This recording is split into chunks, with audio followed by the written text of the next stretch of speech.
Whilst most paranormal videos can be incredibly suspect, when said videos are captured on live TV, it makes them that much more credible. So, from a holographic Pope to the mysterious identity of Teddy Perkins, join us.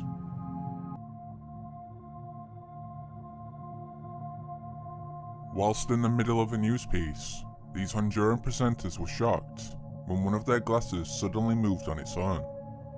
Clearly confused, they play the oddity off and continue on. Chiste nos dicen por acá, aquí prohibida la pólvora, todo el mundo revienta fuerte. Mira, ¿viste? Así es. ¿Viste el vaso que corrió para allá? Ok. No sé si lo vieron. Basta. However, host Carlos Molina later admitted that he felt a sharp chill down his spine seconds before the glass moved. He also denied any speculation that production staff were behind a hoax. Further, in response to the skeptics, Molina claimed he tried to move the glass, but that it was stuck to the table.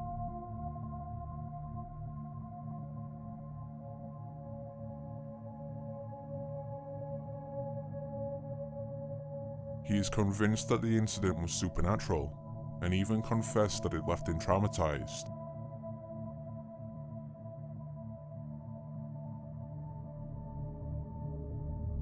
During a recent broadcast, Pope Francis appeared at his window to bless the crowd.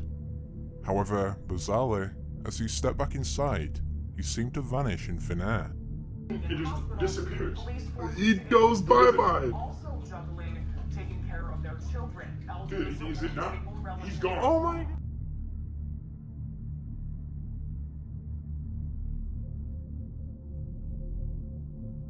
Even curiouser, the Vatican removed all copies of this video, leaving only the official version.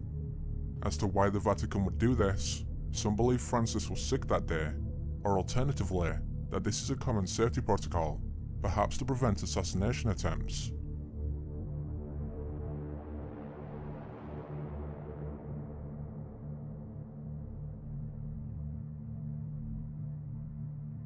Further, though it sounds unbelievable, basic holograms have been presented on multiple occasions, and it makes sense that if such technology exists, it would be far more advanced behind closed doors.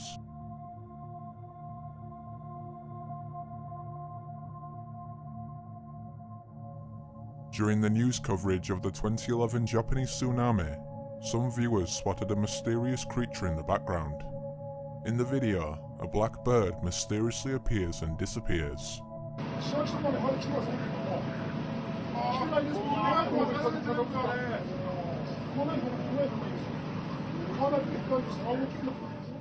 Even stranger, in slow motion, it seems to repeatedly vanish and reappear.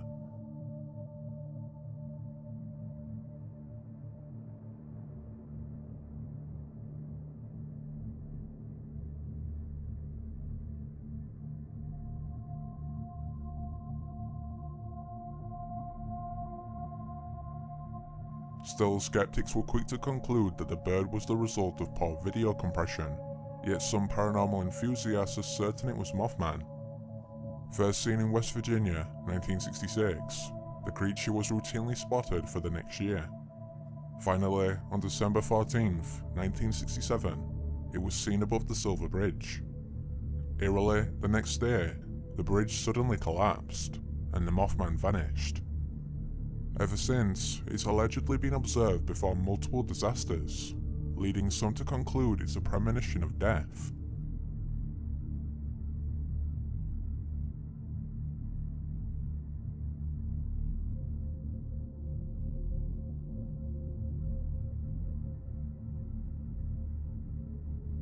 So could the unusual creature actually be the Mothman?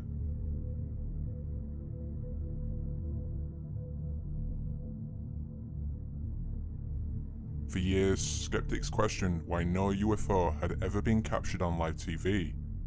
However, in today's world, they are captured on almost a daily basis. Yet there has arguably been no better footage than this video from Peru. In February 2020, the channel Capital TV collected an audience of 200 people to wait at the Yaya Beach, a UFO hotspot. The hosts were doubtful that they would catch something, but to their amazement, they filmed something spectacular. In the middle of the broadcast, some audience members noticed an unexplained light above the sea. Está encima de la playa, no está en el cerro, miren. A ver, todos tranquilos, por favor, están grabando con los celulares lo que estamos viendo. Es una luz muy potente que se está acercando en estos momentos al campamento. Se está acercando al campamento.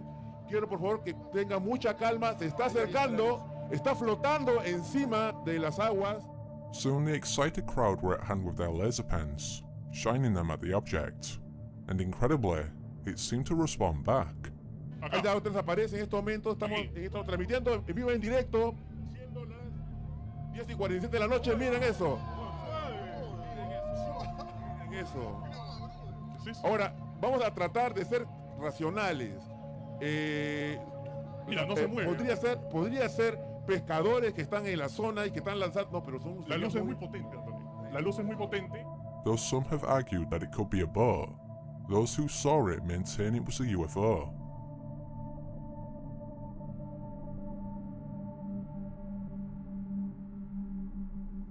In previous videos, I have covered the controversial theory that legendary musician Michael Jackson actually faked his death.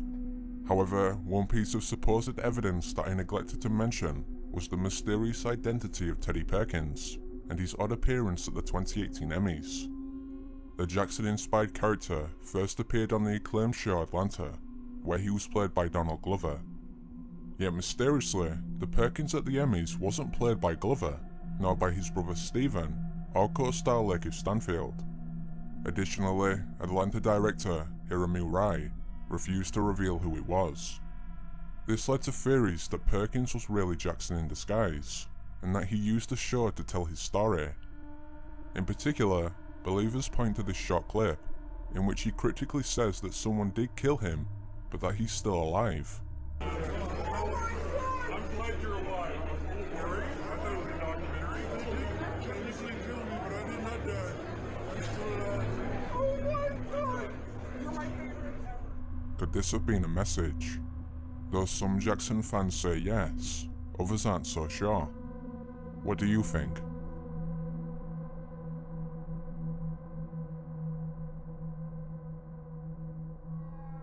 After the end of an interview, this UK politician walks away with a distinctly red briefcase.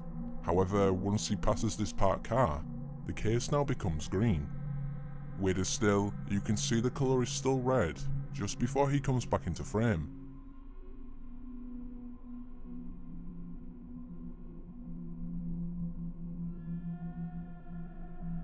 Viewers were obviously confounded, with some claiming it was evidence of government manipulation. Whatever the case, the mystery doesn't end there. Only a few minutes earlier, the briefcase literally transformed in front of the camera, this time from green to red.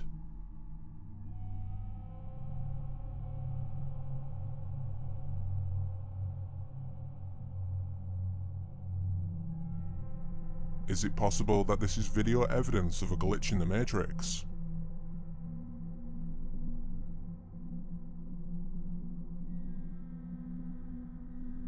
In the aftermath of the 2017 Mexico City earthquake, it was the Enrique Rabasman School that made international headlines.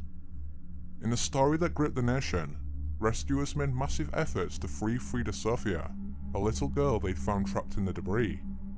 Bizarrely, however, it was later discovered that Frida didn't exist. So who did rescuers see and talk to? Eerily, whatever the answer, people later unearthed this creepy news coverage, in which a face can be seen in the wreckage.